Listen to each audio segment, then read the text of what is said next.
The report makes clear that in the months before the attack on Benghazi, the intelligence community provided, quote, ample strategic warning that U.S. facilities and personnel were at risk in Benghazi, that militias and terrorist-affiliated groups had both the capacity and the intent to strike U.S. interests. That from the report. And this from the Pentagon, AFRICOM, CIA, DIA, Stevens Security Detail, Stevens himself, not to mention 20 separate security incidents at that compound in the months before September 11th. But we already knew this, didn't we? We knew there was no protest. And everybody knew there was no protest, except, of course, the New York Times, who would never let the facts get in the way of shielding the Obama administration. The truth?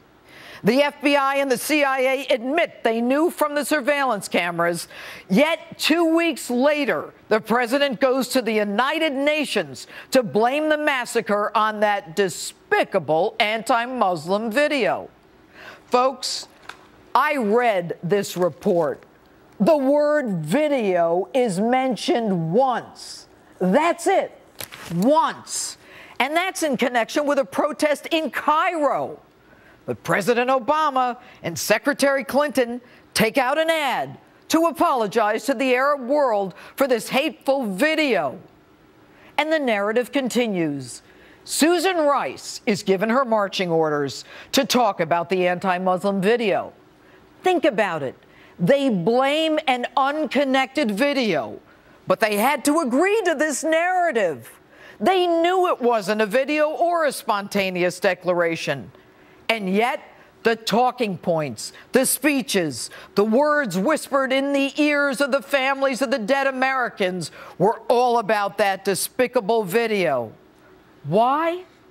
To mislead us just weeks before a presidential election. Where I come from, the manufacturer of that lie is called a conspiracy. And when the Intelligence Committee said that the deaths were preventable, they were saying that the attack was foreseeable, that the deaths did not have to happen, that they should not have happened.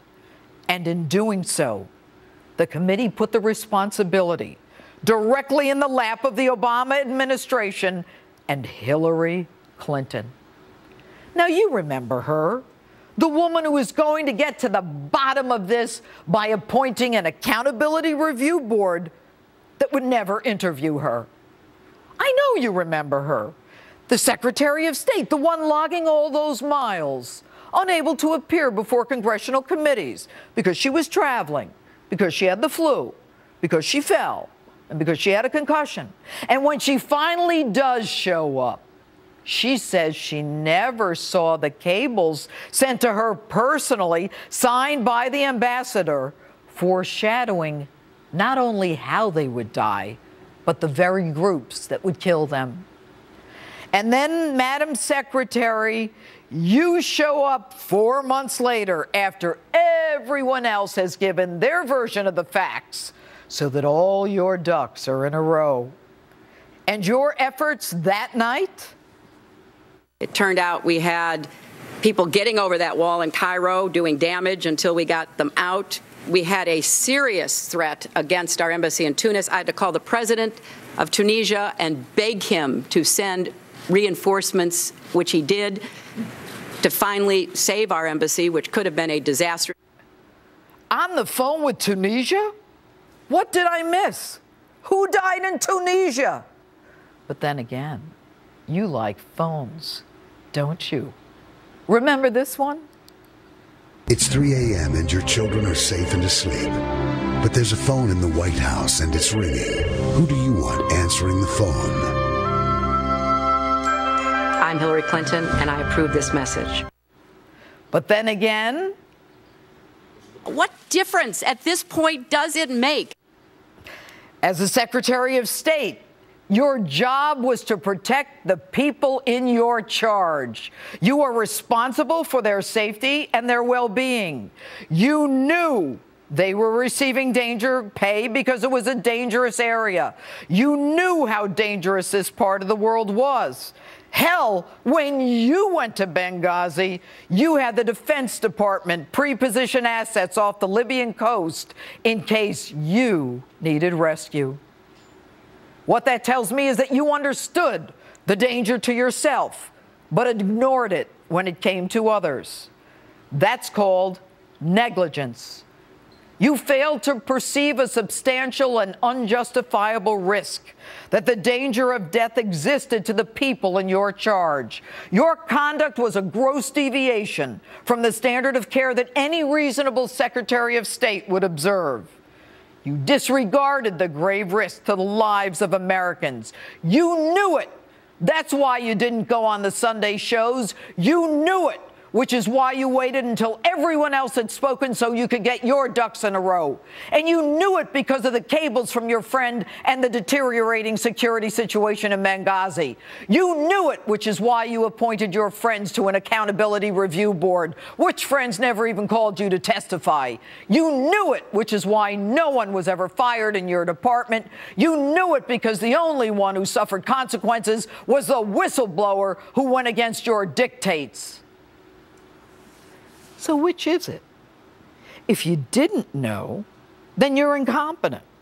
And if you did know, you're guilty of criminal negligence. People, though, are so afraid of you that your name is not even mentioned in the review by the Senate Intelligence Committee. And yet, you say that you take responsibility. But how do you take responsibility when there are no consequences, or anyone in your department, like Susan Rice? Everyone on the conspiracy was promoted. But what happened in Benghazi was foreseeable. You had a duty and a responsibility, and they relied on you. They asked you for safety and security. And you breached not only that duty, but you breached the public trust that we have in our government. Now, I am a prosecutor. I have spent my career in the assignment of blame. And I know you won't be prosecuted for any of this, and your boss won't be impeached. But remember this: justice is about accountability and consequences. The facts have now been told. The consequences have yet to be determined. And in the meantime, we continue to wait for justice. Coming up, how the Obama administration could have prevented the Benghazi massacre.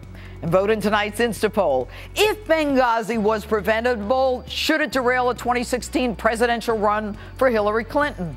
Facebook or tweet me at Judge Jeanine.